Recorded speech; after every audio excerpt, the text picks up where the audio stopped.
You're listening to the Veterinary Innovation Podcast. You're listening to the Veterinary Innovation Podcast. My name is Shawn Wilkie, and along with my awesome co-host, we interview the innovators in this space every week. Ivan, please go ahead and get us started. Hey, I'm Zach. Really excited about the guest today. We have a friend of mine, Joey Campagna. He's a seasoned marketing professional and the Executive Vice President of Marketing and Partnership for Vet and Dental Divisions at CUBEX since 2018. Joey is also a co-founder of Ask Jan for Help. With 14 years of experience at IDEX Laboratories, where actually that's how we met. I remember the day we were in Cornell. Yes. I was pushing SmartFlow there and you were there as well. So that was, I remember I met you there. Joey brings a wealth of expertise in sales and marketing. Alongside his corporate endeavors, Joey is the proud owner of Blue Swan Media, specializing in photography and video production since 2011. Graduated from Marquette University, BA in Health Sciences, and served in the U.S. Army via ROTC. Joey currently resides near Rochester, New York, with his wife and children. Joey, welcome to the show. Thank you for finding the time. Oh, thank you, Ivan, for the invite. Super excited to be here. So, you've been in CUBEX for a long time. They are a company that old friends. I know those guys for a while. We were integrating with them in the SmartFlow days, but there's lots of things that happen. Lots of things evolved. Tell us, since no one is listening, why do you like CUBEX and why are you there now for 70 years already? Yeah. So, well, I guess it's 6. It'll be 6 in May.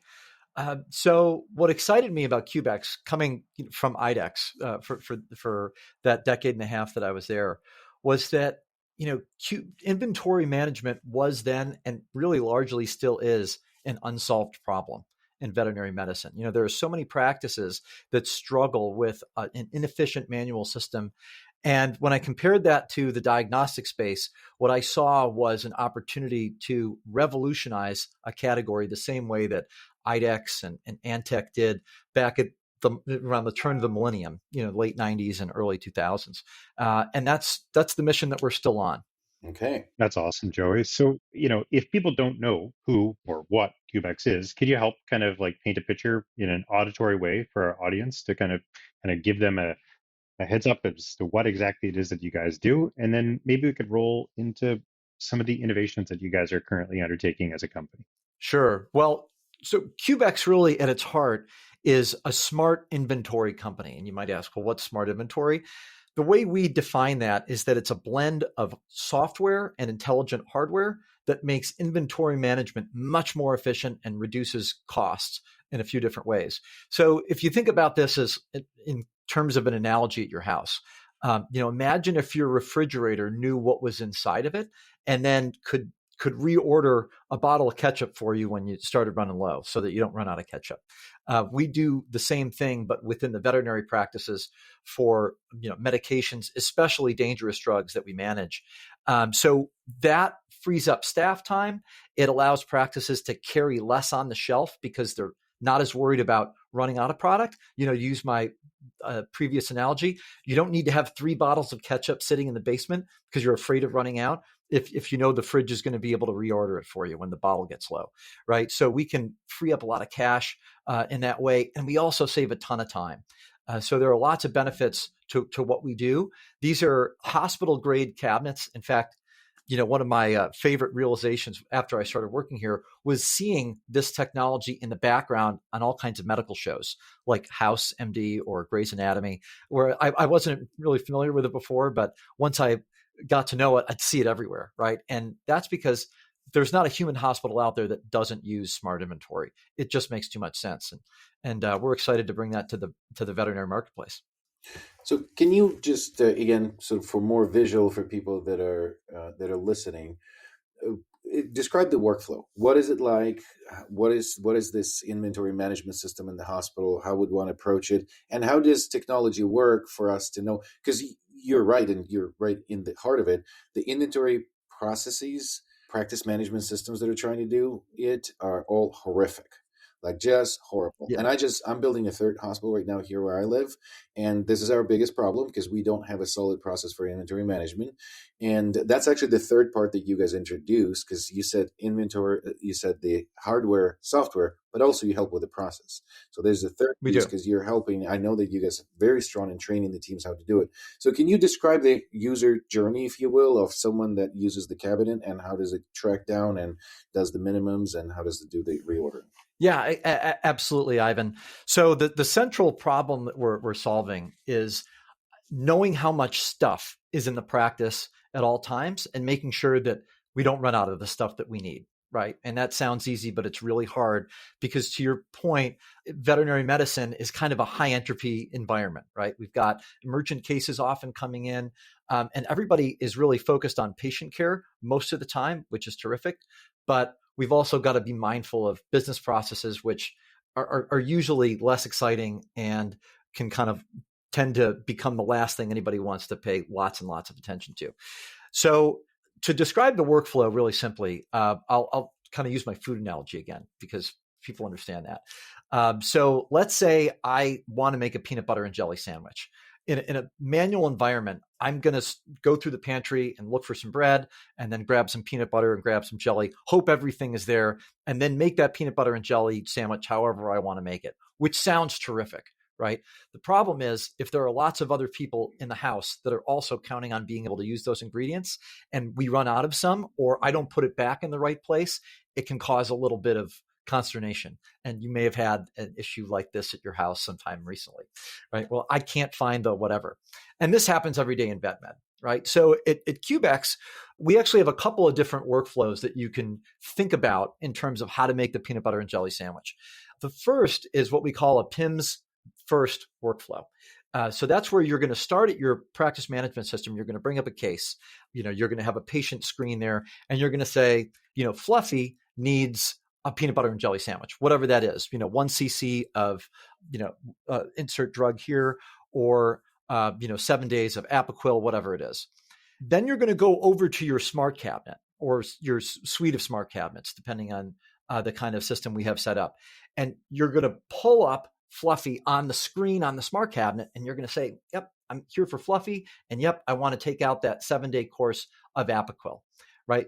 The smart cabinet is going to open a drawer or a door, depending on where you have it stored, and it's going to point exactly into the direction where the Apoquil is. It's going to say, take out the 7 tablets, please. You're going to do that, and then you're going to go on your way.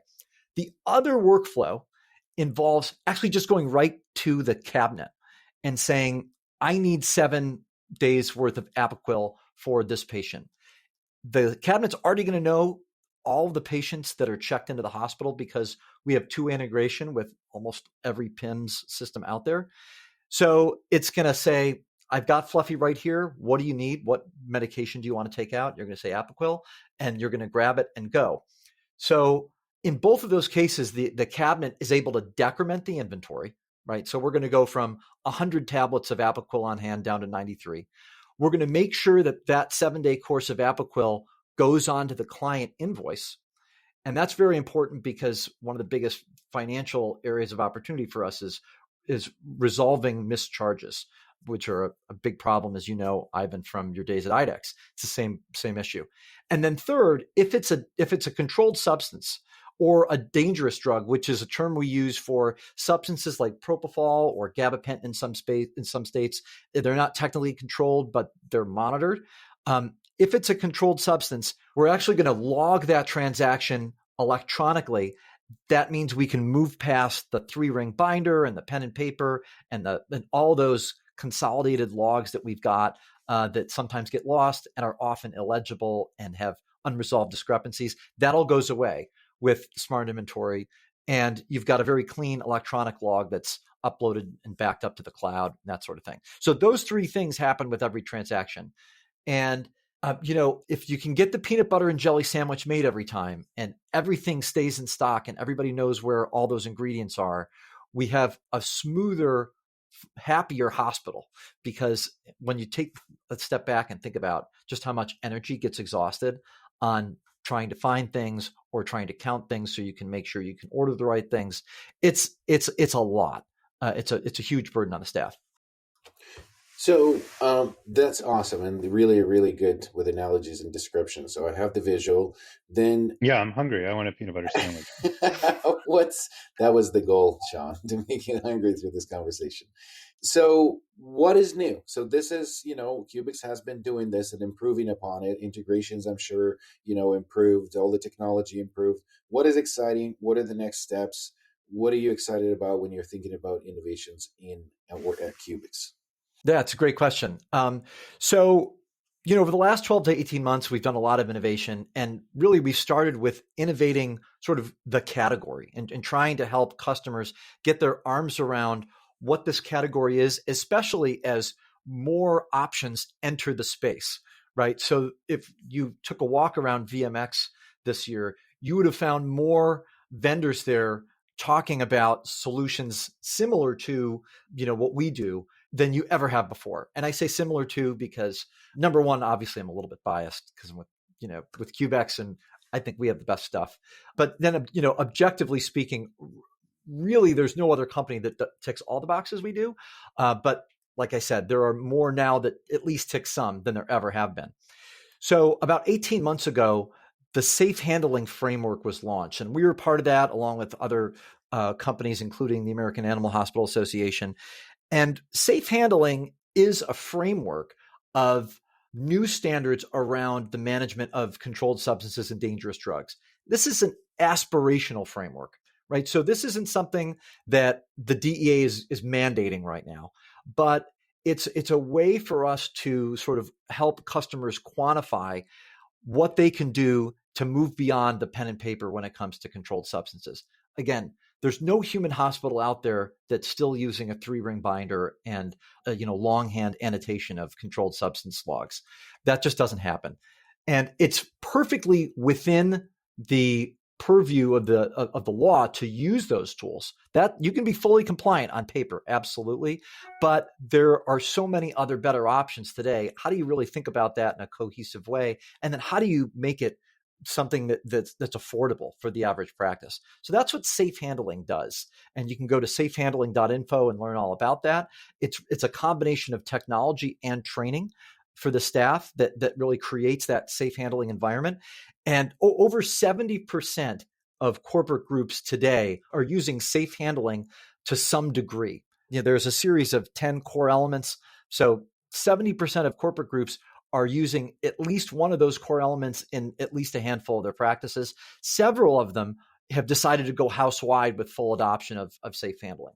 And Soveto is a great example because they have all kinds of different practices within that group. They've got general practices. They've got some urgent care. They've got smaller practices. They've got larger hospitals.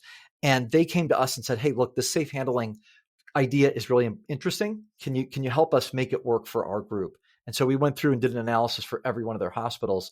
And the solution's different for each one. And how do we make sure it works financially for each individual practice?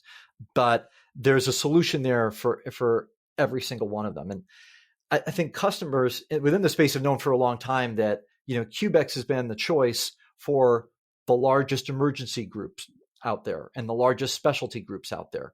And one of the things that we've heard along the way is, how do I make this work for our practice? We have a 2-doctor GP general practice. How does smart inventory or safe handling make sense for us financially? And that's really what safe handling is intended to do for controlled substances and dangerous drugs. That sits within the broader smart inventory category. Smart inventory zooms out from just those controlled substances and other dangerous drugs and looks at the whole inventory picture. Parasiticides, NSAIDs, white goods. And it says, how do we make this just function better so that you've got more time every day to do what you want to do instead of counting boxes? So that's part of the innovation story. Yeah, it makes tons of sense, Joey. So my next question is, we've got lots of independent practices, lots of corporate groups, lots of people that listen to this show. And, it's pretty easy to associate CUBEX with the big inventory systems, those big drawers and boxes. But what kind of customers do you have? And what kind of customers do you want? If we've got a bunch of customers listening. So, and what kind of entry points is there for customers? Is it just a smart box, or can they come to you and buy software to do controlled drug management? what's the broad offering look like, and what's an ideal customer look like to you guys? So that's a great question. And I'll start with something you mentioned, Shawn, around the software for controlled drug management. So you guys have already figured out that I love analogies, right? And another one that we use at CUBEX a lot is kind of the fitness analogy, because when customers come to us, they want to get their practice in shape, whether it's just controlled substances, and that's often where we start, or if the whole inventory business. So, we look at the controlled drug piece, let's say, for example, and we've examined the potential for software only management there. And what we've seen time and again is that over time, the compliance just isn't there. So the analogy that we make for this is it's kind of like Ozempic or one of those other weight loss drugs, where you get nice results really early on. You get a much cleaner interface. I mean, some of those systems are gorgeous. They look really nice. They're super clean, but they don't solve the core problem. And what's interesting to me is that they're starting to realize this on their own too, because increasingly what we're seeing in the marketplace are these software only digital controlled substance logs starting to add some degree of hardware capability, because they're realizing that without hardware, without something in the physical real world in order to force that business process, it can just be ignored. And you're going to have the same kinds of issues with discrepancies that you had before. It's just going to look a lot better, right? So the hardware really is a necessary piece for compliance, especially with controlled drugs. And usually that's where customers want to start with us is, my controlled drug situation is out of control. When it's corporate groups, we're hearing more and more often about inspections happening. The DEA just visited one of our practices, and they levied this $300,000 fine, and we don't want this to ever happen again. So let's look at how we can fix that. And what we try to do with those customers is not only solve that problem, but make sure they see the full scope of opportunity within the practice to improve efficiency, drive safety, and also increase profitability with CUBEX.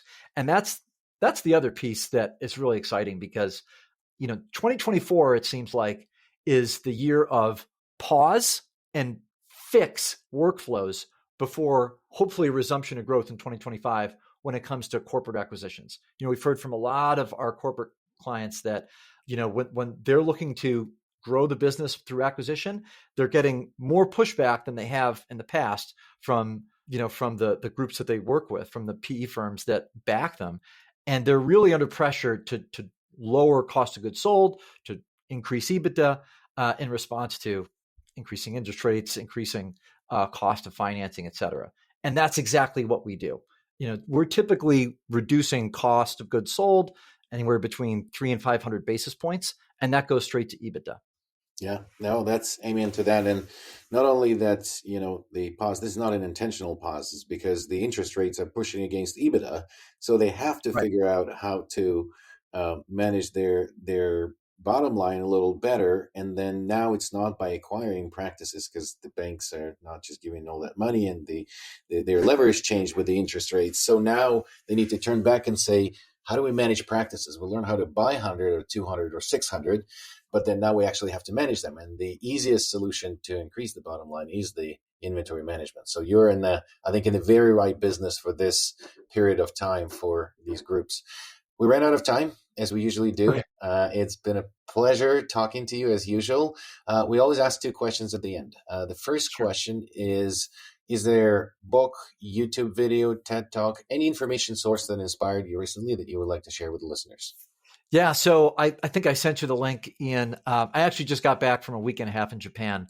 I've been to Japan many times. It's my favorite place. And I just watched a YouTube documentary on the Meiji Restoration, which happened in the middle of the 19th century. And, to make a long story short, Japan actually experienced 300 years worth of technological modernization within the span of 2 generations, about 40 years at the latter half of the 19th century. And I think in a lot of ways, that's what veterinary practices are looking at doing with inventory, because inventory management hasn't changed in 80 years for a lot of practices. They're still writing down what they need every week in a want book. And, CUBEX can come in and kind of go through an inventory revolution with them and modernize them very quickly. So I thought that was maybe good viewing, and it's also a very interesting topic. So that's maybe a recommendation. It's about an hour long. You can listen to it. You don't need to watch it. It's one of those kinds of documentaries.